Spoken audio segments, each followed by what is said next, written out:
Best hire ever made in Y is going through a agency who finds great talent of virtual assistants. And her name's Charm. I think she's like 40. She's been working with me for 2 years now. There's so many VAs, if you hire them from Upwork, 99% of them suck, will leave you hanging and fuck up your entire business. But when you go through an agency, they make sure the workers are good. And if God forbid anything happens, they back you up and will give you a worker if someone walks away. So best hire is going through an agency that has a great team of VAs. Unless you have someone that you're giving them a full-time salary, that they have 7 to 9 hours of work a day, these people are down to grind and down to bust their ass. But if you only give them 4 hours, they still have 6 hours a day. They're constantly looking for work. They constantly have opportunities and will jump based on fucking money signs. So when you're hiring a VA, like, make sure, like, I would honestly just not try it and just like go through someone like Amir, like, yeah. When is the right time to delegate? The right time to delegate is when you're doing things that you hate and it's not worth your time. You gotta focus on your zone of genius, right? And so many CEOs do not focus on their zone of genius because it's like, oh, well, I don't wanna spend money, but it's like, if you wrote down your skill sets and what it's worth, right? They're worth hundreds of thousands, if not like $1 million, right? Depending on where you're at in your stage. So if you broke down like, hey, I'm worth $300,000 a year and you broke down that hourly worth, why are you focusing your time on fucking shit that's worth $7 to $10 an hour?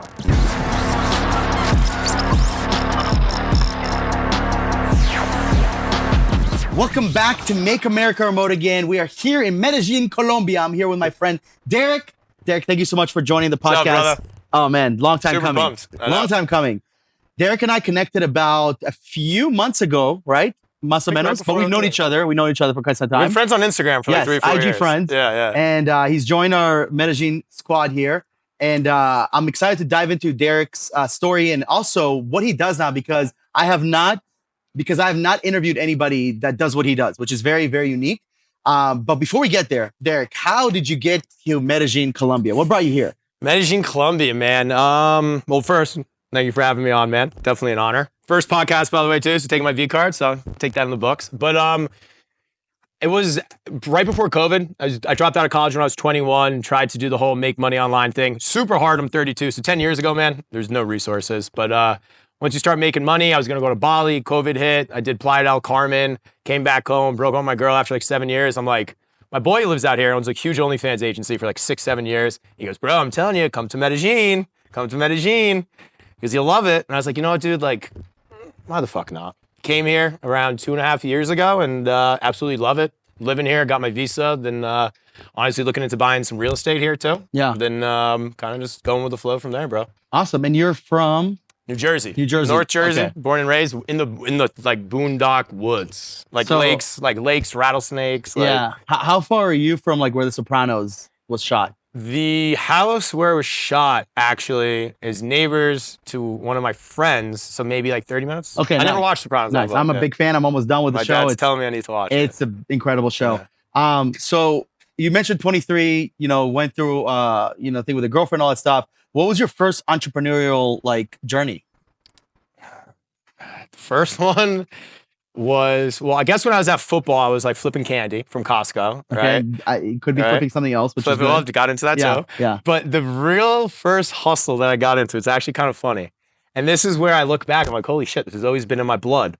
Remember Livestrong bracelets, the yellow ones, Yes, right? yes, of course. I had an eBay account. I was buying shit, had a PayPal. I was super young. I'm in 4th grade. Maybe it was 5th grade. Fifth grade, yep. And I was like, holy shit, everyone's wearing these yellow like wristbands. I was like, you can't get them. And I went on eBay and they had them in all different colors. And I was like, holy shit. I bought a pack of like 100 for like pennies on the dollars. I was selling for $10 a pop. And I was like, I just made like $1,500. So that was the first come up. And I had like $1,500 in my PayPal. And I was like a Diablo 2. I was like really, really good. Sold my account on eBay for $3,500. And like before 8th grade, it's like I got $4 grand in my PayPal.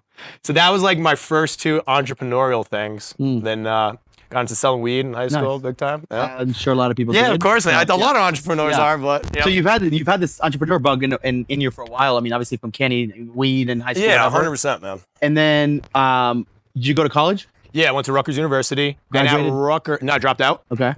So I dropped out going into senior year. Yeah. I still had senior year and another semester, maybe even another year. And I'm just like, even at a state school, so like 25 grand a year, I'm like, is this worth 50 grand? And I was like, you know what? I had my fun.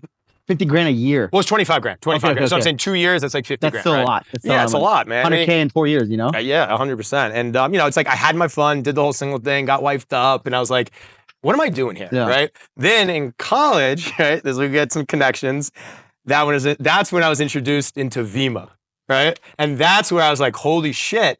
I never thought about making money on your laptop. Vima was the fucking like the eye opener that's like, oh my God, you can make money on your laptop. Please tell me we've talked about this. You mentioned something on Instagram stories, and I was like, oh, bro, Verve. Like, okay. This is huge. Yeah. Because I joined. So what year were we talking about here? This is when Alex Morton was like the kingpin. So 2014-ish? I was a sophomore in college. Sophomore in college? And so that's 19.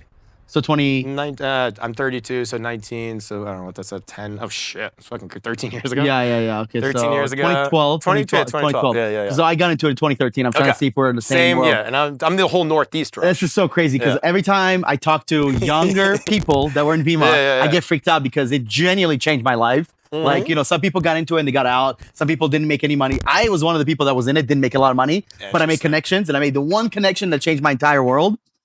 What was your experience like with Vima? First of all, what sold you into it? Is it the dream? And then tell me a little bit about your experience there. So there's this dude, Eddie Shakeman. I was in a frat, Zeta Psi, one of the biggest frats there, and great time. And he got introduced to it, right? And he was one of the first. And obviously, you live in a college. It's like a mini town. It's like, yo, bro, you're the Vima fags. Like, you know, it's like Verve, bro, like Verve. It's like, okay. But my boy Eddie is an entrepreneur. And we connected a lot. He's like, yo, bro, like, you know, I know you're like mad popular and you have like a huge friend group. You chill with all the cool kids in the sophomore class. He goes, you could like, I think we could start a movement. And he was like the go-getter that was like reaching out to like Alex Morton, Luke Kishner, like Brad Kazan. Yeah, exactly. Yeah. So he was like the dude that like, that's like not my vibe. I'm not like trying to be like the like big leader, but like I'm friends with all the homies that know all the homies, right? That respect me. Right. So I'm like, okay, cool. So he attacked me because he knew I'm a unicorn. So he got me, then I got everyone else, and I started making some decent fucking money. But then it got to the point like, now everyone in the college is trying to flip energy drinks. And there's only so many people. And like, this college is like, bro, you're not doing that. Like the frats, like, you're not doing this, you're not doing this. You're focusing on this versus this. Yes. So once your war market's done, right? Now that's when I got into online marketing, because it's like, yo, the war market's done. My friends are literally telling me to shut up talking about it. Or they're in or they're shut up. Exactly. They're like, I tried it. You took $750 and dude, now I have shitty energy drinks that I don't even like, right? They're like, they're actually really good energy drinks. Yeah. I believe it. Yeah. Did you ever pour them in beer? Yes, I've done it. They like mutate. It turns into some weird thing. Yeah. So do you remember the rank you got? I know my boy got the Benz. But it's okay, so diamonds. So that's diamond. So he got diamond. I was like just teetering it, but then like someone's like, dude, even if you get it, like don't buy the Benz because like you need to maintain it, X, Y, Z. And you have to pay for it. Like you're not like the Vima's only pay for it until they don't pay for it. Yeah, that's interesting. So would you say that your first real experience in, like you mentioned, getting into online marketing? Obviously selling candy and, you know, weed in high school is like warm market as well. Was that your first time like trying out like cold marketing and like going out there and speaking and doing a lot of entrepreneurial things? Yeah. So you know, we hosted events, we like really pushed it, but then it got to the point with Eddie, like the guy was like, you know, my leader, my upline or whatever. I'm like, yo, bro, like our warm market's done, right? No one's taking us seriously here. So we're like, dude, let's go market online. And that's actually when I first discovered Instagress, was like the OG Instagram automation software. I used to follow, unfollow, like, comment. And that's when I first got into like Instagram and personal branding and Instagram software. And that was like my first thing of like, how could I make money through social media? Interesting. And we actually did find some heavy hitters. Yeah. And we kind of built a big team. Then it got to the point of just like, I jumped into another network marketing company. It was like Wake Up Now. So a bunch of like, So a bunch of dudes from there. It was even worse because it was more lifestyle. Yes. And they sold the shit out of it. And that one is like, in my opinion, like Vima was, in a sense, kind of like a pyramid scheme, whatever, but there's a product. Wake Up Now to me was like literally a pyramid scheme. Shit. Yeah, that was like 100%. Yeah, because Vima, it's like, dude, if you consume the product, like if I buy the same toothpaste for the rest of my life or the same toothbrush, like why wouldn't I want a affiliate? It's essentially affiliate. It's an affiliate commission, or you could buy as a customer and get an affiliate, or you can invest into the business model. 100%. It's like, I believe in the business model, but the way they went about it wasn't. Of course, I actually like the drink, and my dad would be obsessed with a bottle, you know, the formula. Did you take a shot, one shot? Yeah, exactly. And I like all the verbs. So for me, it was my entry to real business because I didn't have the, I was the guy that didn't sell weed, but I drove the dealer. Yeah. Wasn't the guy that sold the candy, but I drove. I was the driver so for a lot. So I was always there, but I didn't actually do it because I was scared. Obviously, weed is like a whole different world, right? And my parents are freaking Jews, so it's just like didn't want to deal with that. But then Vimo was like my first experience speaking and like networking, and even like networking with people in my school that I normally wouldn't. Even though like at first, you have warm, but I would consider someone that's a friend of a friend also warm. He might not be warm with you, but because it's a friend of a friend, like it's a much easier to connect. Yeah. So it's a lot easier to like get into that world. But then as soon as, like you said, as soon as the warm market was over, which is for your case was your college, for me it was my high school. Then it became tough. Then we had to go to different high schools. But then for me, what I liked is the challenge of it because we really grew and it was like, man, we got to the point where if I've said this before, if we cycled our points, which is a whole like how Vimo's, compensation. Yeah, they hold the compensation. If I was able to get my other leg, I would have made a lot of money. I didn't, but at least I learned. I made the one connection. So with your journey, like what were some of the things that you learned from Vima that you still apply for today? I think, dude, that was my first introduction to automation Instagram software. And like that was when I was 20 and here I am 12 years later. I didn't create a business out of the automation software until like 4 years later. Yeah. But I think some of the biggest takeaways was, I think one of the biggest lessons is you only have so many chances to pitch people on things. People will not take you serious with every opportunity that you present. Correct. And that's why me, even in this life, like I have not shot my shot to so many people in my network because I know I'm not ready for that, right? That's one big key takeaway. And I think it really got me into the world of personal branding and just like how your Instagram profile literally creates a huge first perception on how someone perceives you. Then that could get you in the door, but then you need to back it the fuck up. Otherwise, like, who cares? Good luck. Yeah. Like, and it's interesting, bro, because you mentioned Alex Morton. Like, Alex Morton now is like technically famous. You know what I mean? He's like on a Hormozy level, not wealth-wise, but he's very well known. And because he has a personal brand, he's able to move from one network marketing to another, and he's able to bring in thousands of people with him every time. Yep. But most people that are network marketing don't have a brand, they don't want to sell, and a lot of times the products suck, so they struggle. I'm a huge supporter of this brand, and one of the things that I use on a regular basis, and I live with one of the top affiliates of High Level. Shout out to Pavel. Go High Level is a fucking network marketing. You know what I mean? It's just they don't want to tell you that, and they don't market it like that. But if I sell you, I make 40%, and if you sell someone else, I make 5%. Yeah. And if you make a lot of money, I make a lot of money. Yeah. Right? I mean, yes, because I assume he's using like first promoters, whatever it is, but it's like I'm not saying they go like 2 or 3 tiers. Correct. But you're not buying into the. Well, I guess technically, You yeah. are. If you want I'm to break, just saying, I I'm guess. just saying. Well, you know what it is It's because their service, their product is fucking dope, and that's okay. It's very interesting. The thing is, that is all right. That's nothing that because we've been so prone to hate on network marketing for so long. Because by the way, we are part of the reason. Yeah. I was a fucking douche. I can only imagine. No offense. I can only imagine. At times, you were probably the person that goes hard at someone because my friends were like that. My boy was. Okay, your boy I was. was more just like. Were you the friends, chill one? I was friends with everyone. Got it. And like Eddie, for example, like he wouldn't be able to get these people to listen to him. And I'd be like, yo, bro, like, hear me out, man. Yeah, like, and they're like, all right, quick. I respect you, dude. And then you put the paper and then you draw the file. Dude, it's like, the thing is that like all those little things, I'm so grateful that all that happened, bro, because it taught me a lot, man. And I had a guy I'm good friends with now, shout out to Roz. I interviewed him and he told me the same, like, dude, he told me and I was literally like, you were in Vima too. And he got the Benz. Yeah. So it's like, it's such a small world because at the end of the day, we all start somewhere, right? And it's cool that we took a lot of the lessons that we have and we are here because of it today. And of course, it's also a lot of other stuff in the journey. So you talked about the Instagram. So this is interesting. Your first Instagram experience was right after Vima. Yeah, my OG Instagram was D Trills Allegrini. Right? Okay. D Trills is my nickname back home. Everyone calls me D Trills. Yeah, Trills Loco. Okay. But then I was like, yo, like my Instagram is high school, college. It's just fucking raging beer, liquor, frat parties, just girls. Whatever.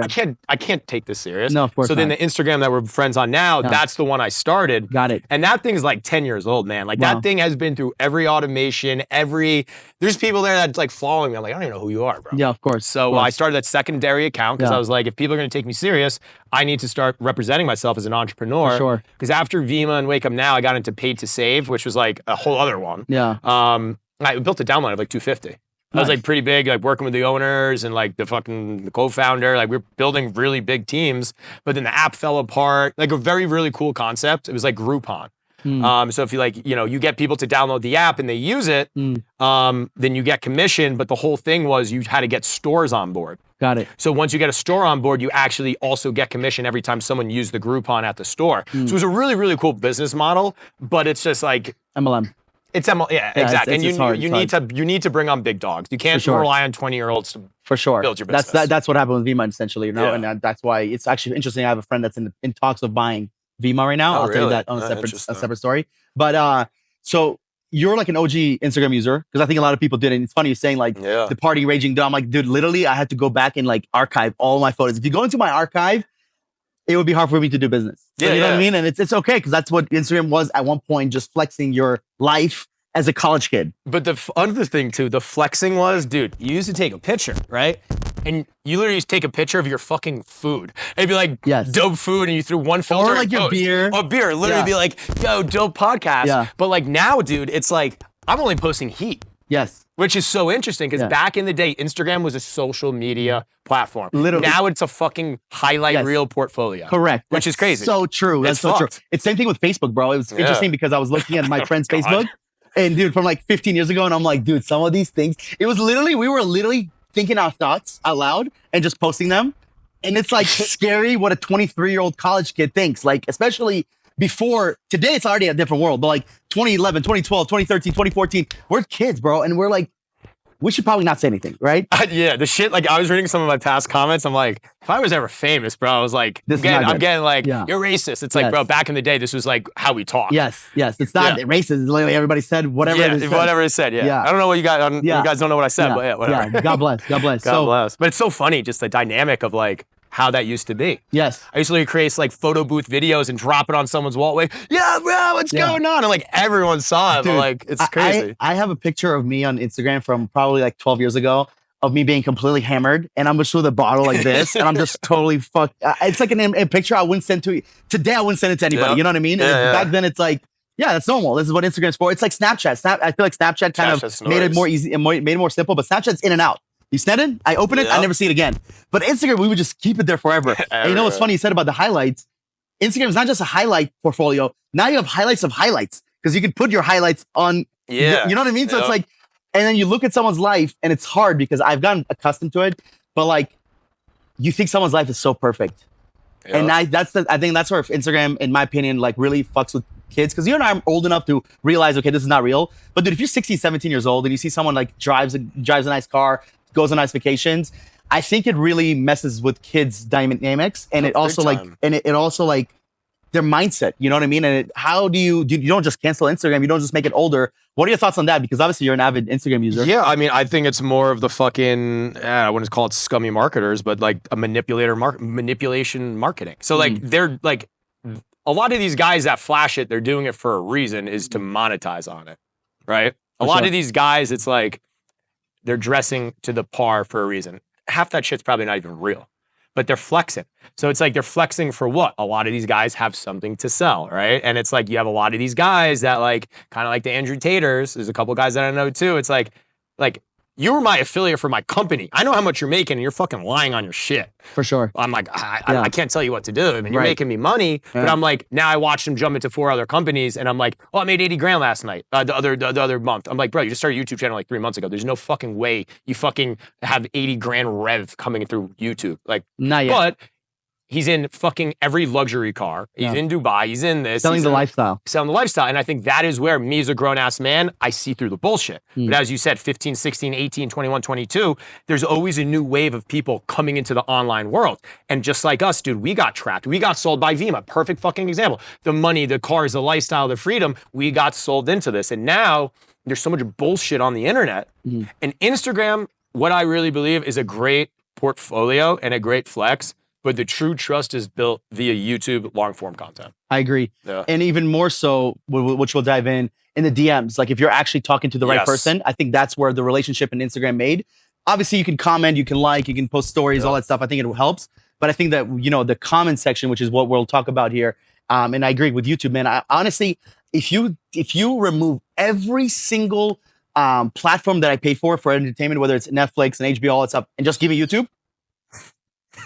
Holy shit. There was a bird right there just I know, and I've been watching it. And you just give me YouTube, I'll be okay. I love YouTube. I love YouTube. I learn on there. I'm educated on there. I'm entertained. Because me and you follow the same little the YouTube genre. Yes. And the YouTube algorithm is insane. It's the You can best. save you a lot. It's like crazy, and you can download videos. I mean, it's such a blessing. Also, could be a distraction, right? So, talk to me about the evolution for you with Instagram, with what you were doing before to what you are doing now. Let's dive a little bit more into what you're currently doing.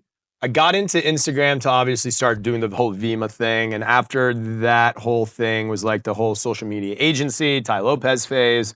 Started a social media agency, and I was like doing ads, content, email marketing, websites, literally just hustling, man. And like learning on other people's dollar, right? Oh, I could run Facebook. I don't know what the fuck I was doing. So that's how I learned. Then I had this Instagram software that I gave all my clients.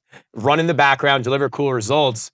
Then like just having a personal brand and knowing people, I was, oh, bro, I'll give you this like software. I was paying like $350 a month. I'd about $50, $35.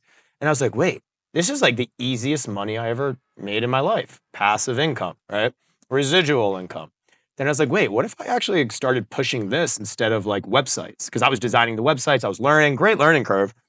And it was like, oh, wait, I could actually, because what I was doing is people were literally submitting forms, giving me their email and password and targeting. Then I had a team of VAs that would connect their account, upload the targeting, and run the software. It was free software. If you literally search Instagram growth software, you had access to it back in the day.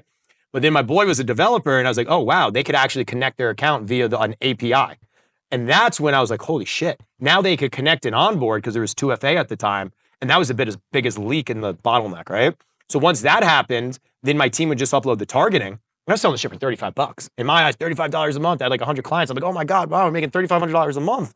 And I'm like, I'm not working that much. And I literally was getting clients through cold DMs, and eventually like it started evolving.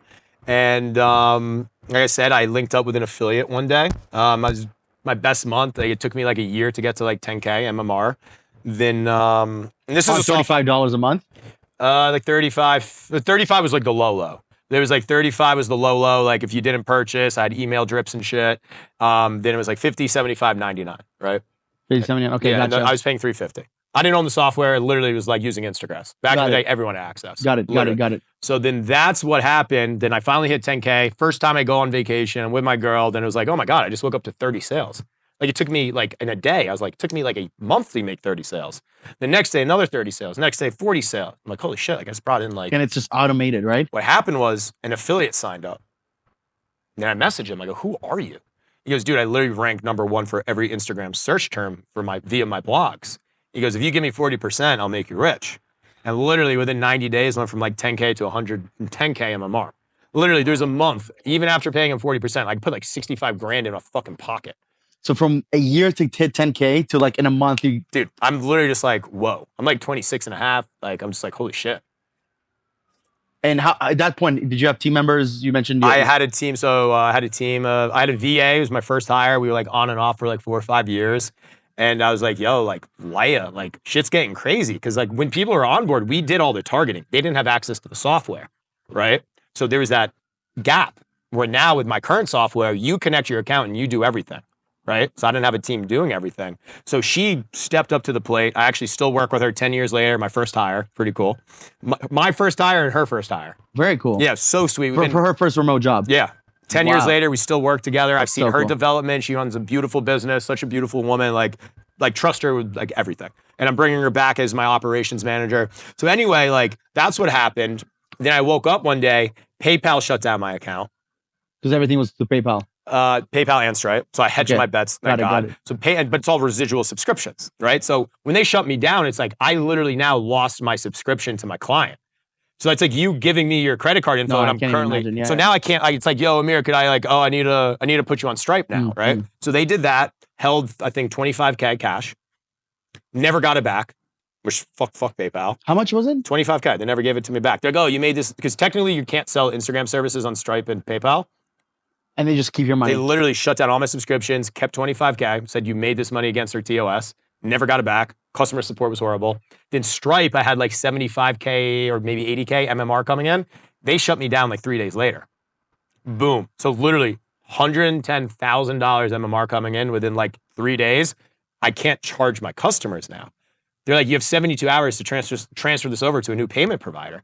I'm like, bro, how the fuck am I supposed to? I'm in LA right now visiting my friend. I was like, you can't just get a payment provider like that. Like you need to get like these people come to your house, check out if you're legit. Like there's a lot of shit that goes into this. So that's kind of how the business crumbled and the actual software at the time stopped working. And I was like, holy because shit. of the payment processor. What was that? But also like Instagram shut down the software due to the elections and stuff. And I'm sitting here just like, I made a fat bag. Are we talking about 2016 now? This is 2020. 2020. Okay. Yeah. Okay, So that's when I kind of stepped away from the business. So this is right around COVID time, basically. Yeah, pretty much stepped away from the business. And I was like, hey man, like I'm 26, 27 years old. And it's like after taxes, I have like close to 300 grand in my bank account.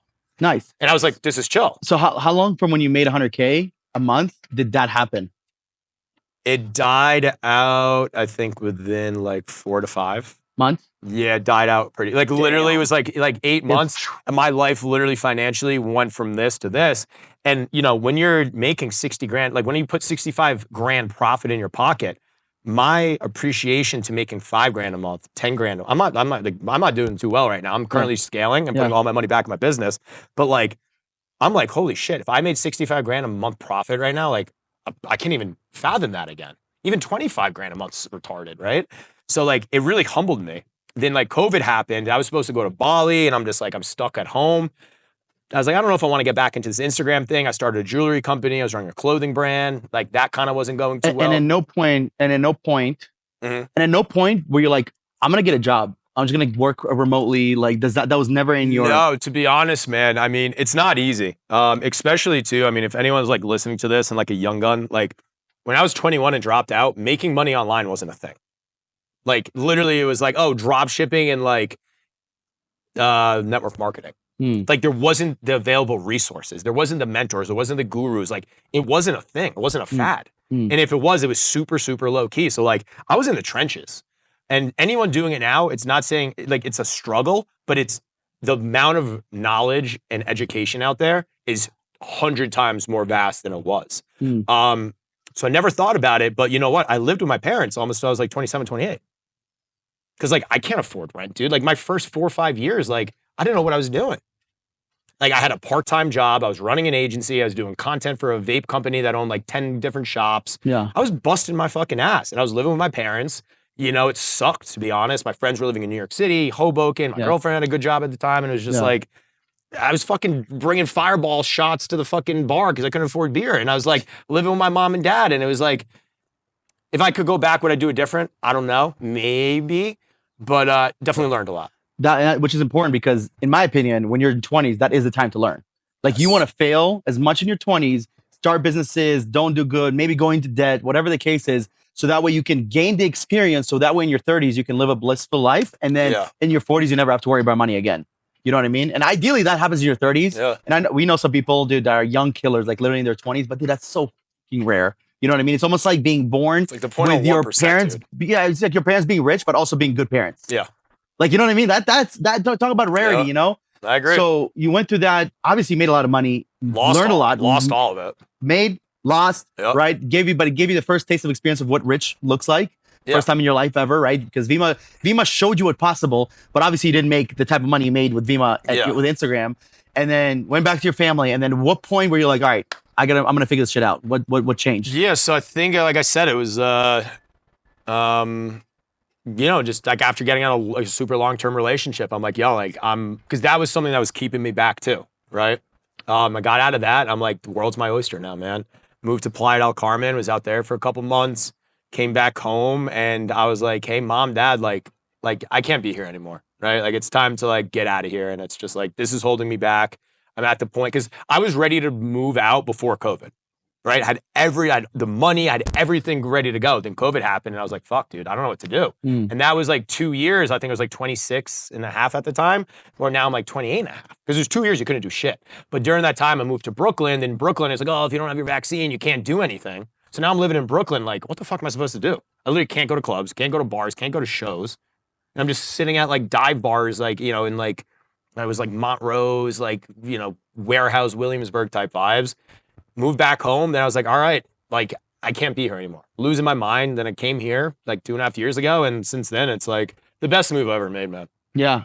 So, which is interesting because I really believe that if someone's stuck in their life and they're living in their parents' house, the first thing you need to do is figure out how to get out. Yeah, big time. Like, figure out how to get out, but also figure out how to sustain that. Because just leaving your family's house and then coming back and then leaving, and it is like the more you do that, the less they trust you. I only did that. I only moved out once and moved back in 2 years later, and then I moved back, and then I've been out since 2018, basically mid 2018. And I'm like, in my head, I'm like, I will never live with you guys again unless you need me there, unless it's like personal emergency, of course. But like on my own, with everything going right, I'll never live here again, which is such a blessing for my parents, because I know there's kids that are literally absolute losers, no offense, because they can't leave their comfort zone. It's so easy to go downstairs, food is ready. Oh yeah. Drinks are ready. You don't have to worry about rent, right? Yep. And most people are not paying rent in their family. So then you move. You're also not doing shit. Exactly. That's the worst. That's the worst part. Like, okay, if you're not paying for anything, but at least you're working, you're doing even stock market, whatever the case. You're grinding, and your parents are supporting you. There's a big difference. Way of like different. You're sacrificing your fucking 20s. Yes. Like it's called sacrifice. Yes. Because not because I was living in Jersey, bro. Hoboken rent was like fucking $1,500, and that was like what 10 years ago, for like 8 years ago. $1,500 is like an up and coming entrepreneur. Like every dollar I made went back into the biz and education. Yeah. So you made the move here, and then did you at this point already made the in your head? You're like, okay, let's just do this Instagram thing one more time. Let's do it a little bit different. Like what transpired to do what you're doing now? So what happened? I had the money, so I was living off the money, and because I didn't nothing to do during COVID, and I got into like crypto heavy, right? I was like DJ, I literally was on Discord all day. I was like, what's this crypto thing? Got so heavy into it. There's a point, bro. Like my portfolio was like almost like 450. And my dad's like, fucking sell, dude. You literally, in 90 days, you like took 150 to 450. I'm like, no, dad, because I was following like Leo Trades, Alex Becker, like, they're like 100x. 100x is like now it's like, you're crazy. But there were some things, like some coins I put 3,500 into was 50K, and I didn't sell. Because like, they said, oh, this is going to be a 50xer. Now, like, oh my God. But I learned so much about investing. So, what was the question again? So you do the crypto, and how did you get back into the Instagram? I do, because literally it was like I was living off my savings, and I was like, how am I going to make money again? Right? Because I stopped it. I had a jewelry brand. And did you know about Magari? Jewelry brand? Oh, dude, like because I started, so I got into a whole, this chain was it? Yeah, you can see here, it's like custom branded. Yeah. Oh, sick. So, because I was starting to drop ship it. So I got into e-com, I was drop shipping, and I had like custom beaded bracelets, like doing $925 sterling silver. They're costing me $30 to make. I was selling fucking bracelets for $110 to $310. Oh, that's sick. But it was dope. But then I was running ads. Things were doing really, really well. But then that's when the Apple thing happened. So my cost of like, CPA was 35, and it shot up to like almost like 185. Then that's when my advertiser didn't know what to do. And I was taking all my savings and dumping it into this brand. And I'm like, dude, I'm not passionate about it. I'm competing against people that literally have millions of dollars, huge influencers backing them, teams of 10 to 15 people. And it's like, if you want to compete in this fucking world, again, especially jewelry and against these big brands, it's like, you need money. And you need to reinvest and you need to love what you're doing. Yeah. Because like, it's like, this was a quick buck. Because back in the day, running ads on Facebook with drop shipping, quote unquote, I was custom branding it. I had the custom boxes, the custom leather bags, the card of authenticity. I was fucking crushing it. But then it's like, holy shit, this is like a 3 to 6 year play now. I need to build a brand. And I was like, I don't want to build this brand. You just didn't. It just wasn't in my heart. Yeah. But I learned so much about it. And I also had a clothing brand prior to it. And the reason why I stopped clothing, because when you're selling hoodies, small, medium, large, XL, XXL, and you buy one sample with 3 different colors, stack that up in your room, bro. How much space do you not have? But then I had t-shirts, and I was like, oh God, right? Yeah. And I want to start traveling the world. That's always been a dream of mine. So I literally have 2 businesses in crates, vacuum sealed under my parents' crawl space. That's so funny. Every time I go home, when are you going to get this out of my house, Derek? My dad's Italian. Yeah. It's like, Dad, does it bother you? No, but when are you going to get it out? So you have a plan B and plan C right there, basically. Yeah. So that's like the ultimate goal, is to get back into like e-com, personal branding, and really create my own like little movement. Even if that wasn't your passion, what makes the clothing your passion more than jewelry? I wouldn't say clothing, because I want my clothing to like eventually like tell a story. And like when I like drop it, it's like, hey, there's a documentary, there's a whole process, it's going to a charity, it's limited releases. And like when you're buying it, it's like you're buying the like, when Nelk comes out with these videos. You're buying Nelk, yeah, but it's going to be something that's a lot more meaningful and impactful and like, hey, not like degenerate. Yeah, exactly. Yeah. So that's like the ultimate goal. But right now, the reason why I got into Instagram, it's like, dude, I need money. And it was the easiest money I ever made. When I was making all that money, I was working like 5 hours a week. So how long was the break from when you're 2 years? So 2 years? Yeah. So I got into this. I was in Peru. This was about a year, almost 2 years ago. Okay. 2 years ago, I was in Peru. Okay. Then my buddy that I met out here, he's like, come to Palomino. I think I had like $1,000 in my bank account at the time. And Palomino, I spent like $300 or $350 a month rent. And I was just like, I'm Palomino's out. where? Palomino, it's like north of Santa Marta. Okay. Literally like super poor, but Yeah. like it's a like cool little party town. Yeah. But, like I'm out here paying $350 a month rent because I'm like, I can't afford more. I'm literally living in a room with a bed in a hotel and a bathroom. And I'm like for like 2 months. Yeah. Then I asked my brother for a $5,000 like loan because I invested into the software that I had that made me all my money. Because in the past, I didn't own the software. I was paying someone $30 per client. Now I have no fucking fixed costs. So I cut out all the middleman, restarted the software, and I think I launched it, like 14 months ago. I didn't put $1 into marketing, and I did, I think, like $250,000 rev this year. That's pretty sick. Yeah, and From nothing. Yeah, from literally nothing. Yeah. I had an email list. And, Yeah. you know, No, but still, but I'm connects. saying for nothing, it's like you literally started at zero, which is sick. So shout out to your brother also for helping. That just Yeah, is dude. huge. Yeah. Thank you, Kyle. Well, dude, that's sick. So I mean, 250K, and then is this software doing the exact same thing that you did before? Is there any differences? Same shit. The results just are not as good because Instagram limits the amount of stories you could like and view.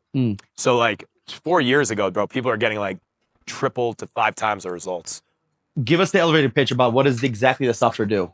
It likes and views stories from targeting sources. So let's say you put in hashtags or usernames or people who like posts from certain accounts. Once you connect your Instagram account, we'll view 10,000 stories and like 350 to 500 stories a day.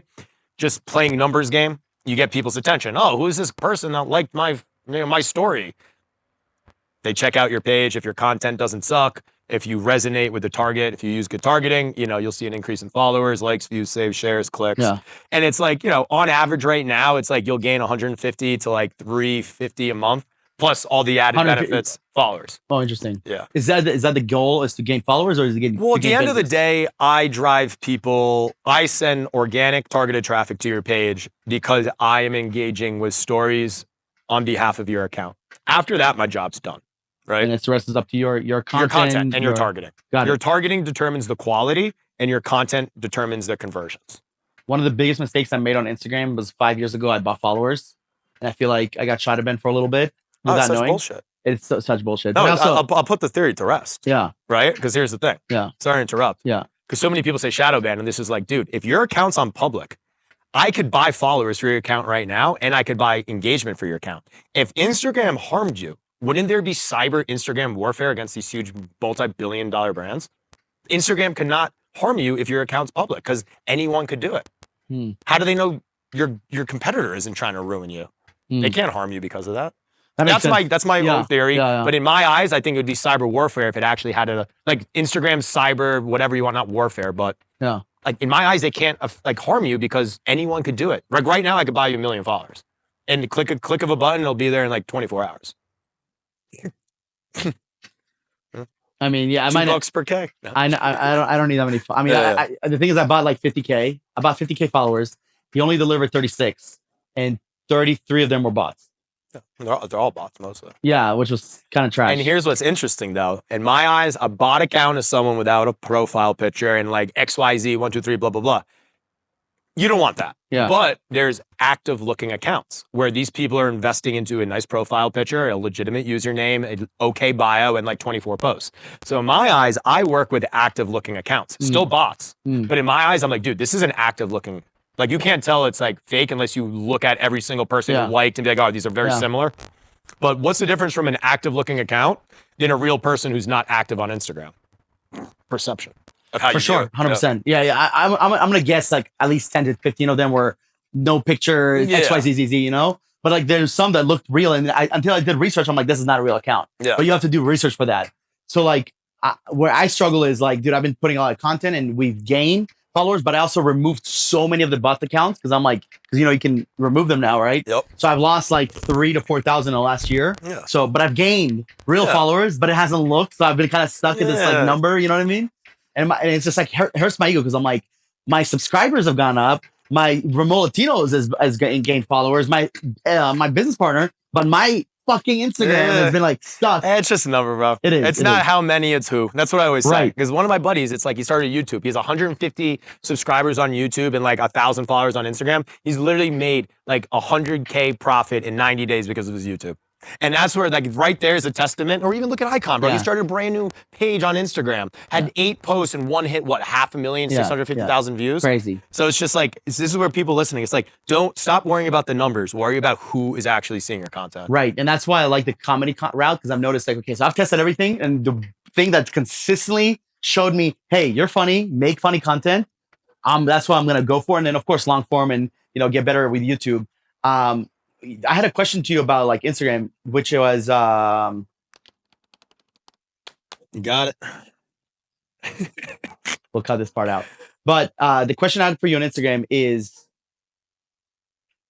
one second. What's your theory about buying followers and likes? No. It was my question to you about Instagram was, what would you recommend? Okay, so a couple of things about your service. So one is, what type of clientele do you look for to use your product? Is it people that actually are actively growing their Instagrams and putting, you know, content out there? Is that the type of?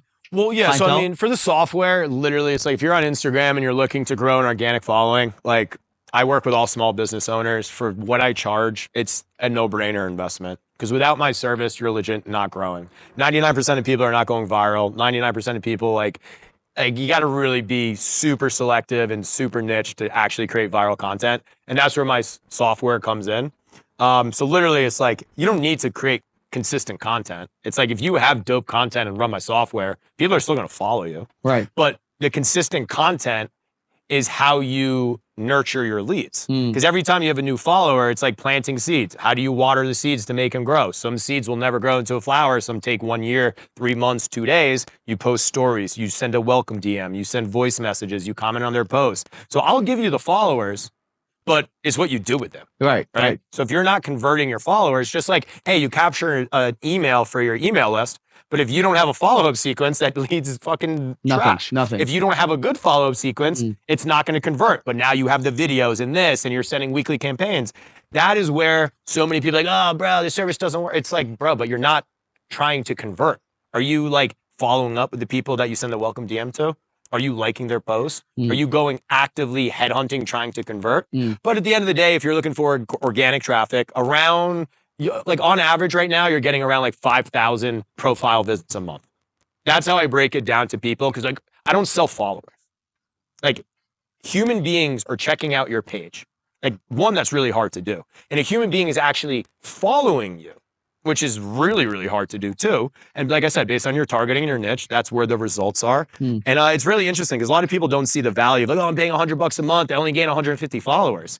It's like, if you ever ran an ad, do you understand how much you're paying for an email lead and how much you're actually paying for a qualified email lead? Paying a couple bucks if you really break down all the shit. More. But And I go to people, I'm like, the fact you had 200 people follow you this month for $100, do you understand you're paying 50 cents for a follower, a real human being that you have access to their personal life for 50 cents?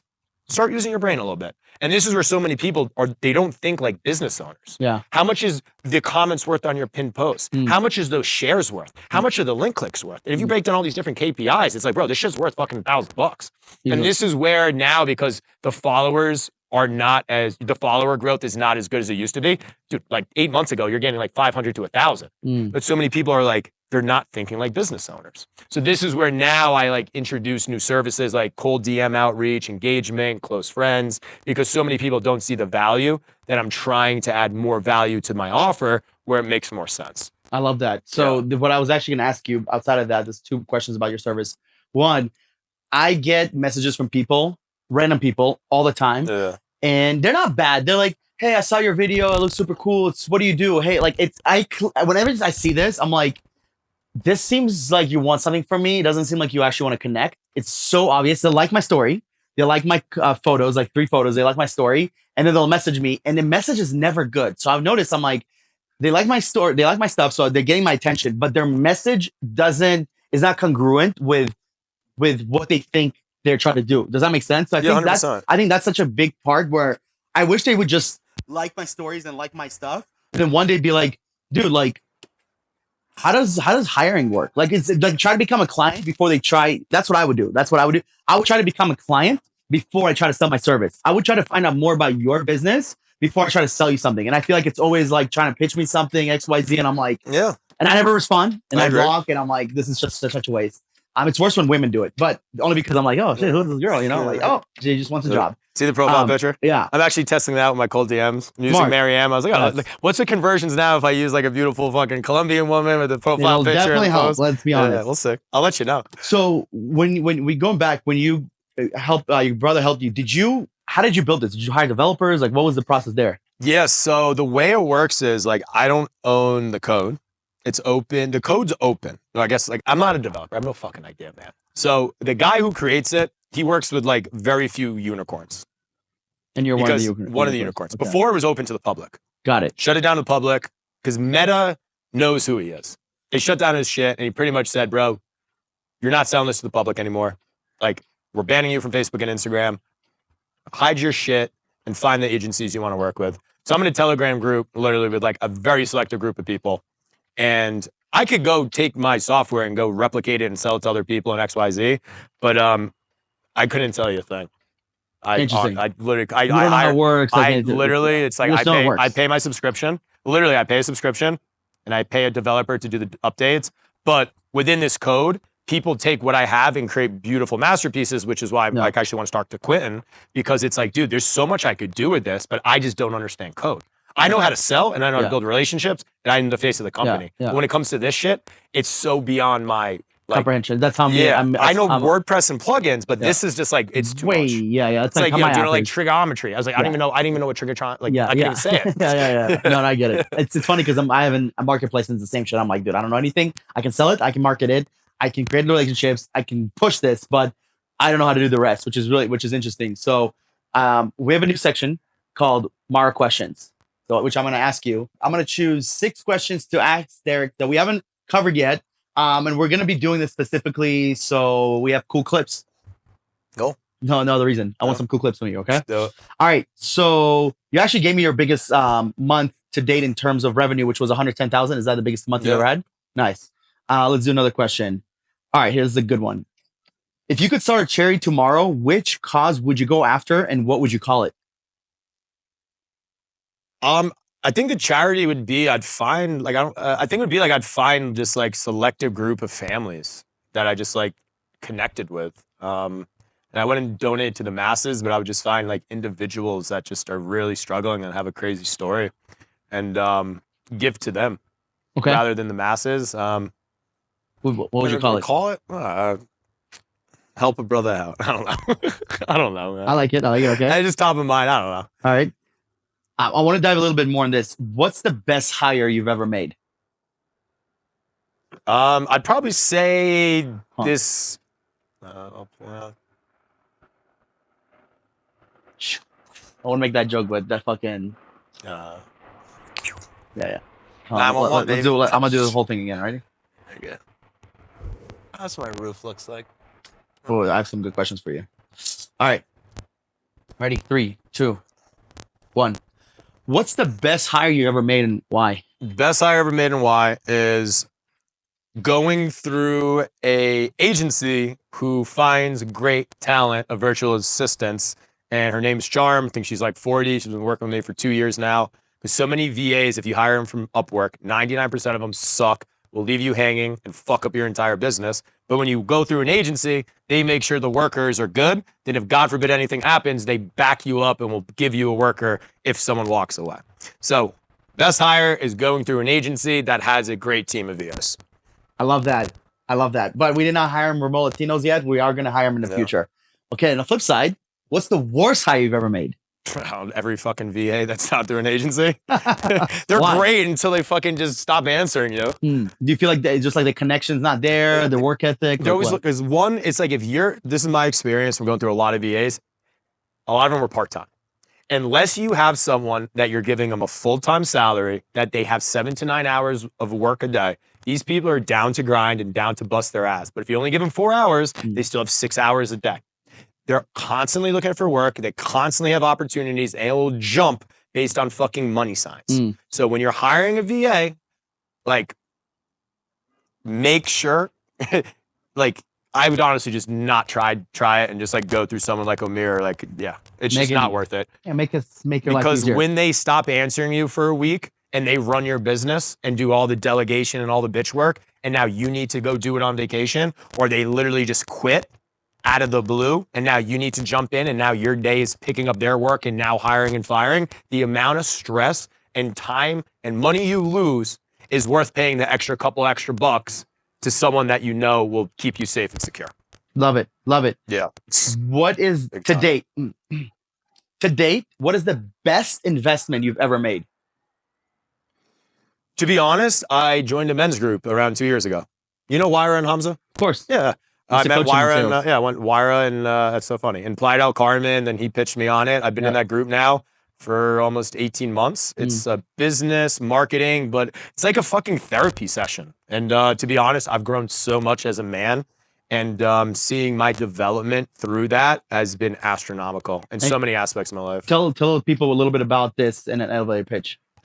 The elevator pitch, man, it's a super tight group of like 7 guys, and every Wednesday mandatory meetings. And for 90 minutes, we do a quick 1-minute check-in. Then we have a open floor, shares, right? You talk about anything that's bothering you, right? Whatever's on your, whatever it is, relationship, business, thoughts, family, death. And when you're in a tight group with 7 guys for almost a year and a half now, these guys understand you. They're your mirror. They give you fire. They call you out on your fucking shit. And they see you in ways that you don't see yourself. And it's a mirror. And these guys have my best interest. And all these guys are highly successful, highly motivated, like really great guys. And just, yeah. Huge shout out to Wyra, Hamza, and Quentin, who's in that program. Yeah, Quentin's my man. Love that guy. All right. This is a good question about, you mentioned a little bit earlier, delegation. When is the right time to delegate? The right time to delegate is when you're doing things that you hate and it's not worth your time. Okay. I love that. That's perfect. That's literally the perfect answer. Yeah, literally it's like because here's the thing, you got to focus on your zone of genius, right? And so many CEOs do not focus on their zone of genius because it's like, oh, well, I don't want to spend money. But it's like, if you wrote down your skill sets and what it's worth, right? They're worth hundreds of thousands, if not like $1 million, right? Depending on where you're at in your stage. So if you broke down like, hey, I'm worth $300,000 a year, and you broke down that hourly worth, why are you focusing your time on fucking shit that's worth $7 to $10 an hour? So literally create systems, create processes, delegate, because you need to focus on 1, what you love, and 2, your zone of genius. And you'll literally see how your business explodes. Then on top of that is focusing on like, I think OKRs and KPI. OKRs changed my life. Like every quarter I have super strict OKRs. If anything does not align with it, I do not fucking entertain it. Then it's just like I delegate everything that I do not like doing. Respect. Yeah. Cool. Last couple questions here. If you could go back to 23, 24-year-old Derek, right out of college, what would you do differently? What would you have done? What I would have done differently, I would have moved out of my house a little bit earlier. And 2, I don't think I would have partied as much. I definitely think the acceleration of not going out every weekend, because it's like not only am I like losing Saturday and Sunday, sometimes it's Monday, Tuesday. It's like I'm taking 5 steps up, 3 steps backwards. And when you do that literally through your 20s, it's like, holy shit, man. Like I'm making moves, but it's like you see a lot of these older dudes, bro, like entrepreneurs, like they're fucking sober. They're not saying sober is they're out to go or whatever, but like in the 20s, it's like party hard, do this. But like if you just lock in for a year, lock in for 2 years, it's like you're gonna literally fucking do what you do in 6 years in literally like 18 months. Which is crazy thing about, right? I know. We've all been there. Yeah, man. A lot of us have. It's something for sure. All right. And last question, Derek. If you had to start over from scratch with no money, but the knowledge you have now, what would be the first thing that you're doing? Affiliate marketing. To make a fat bag.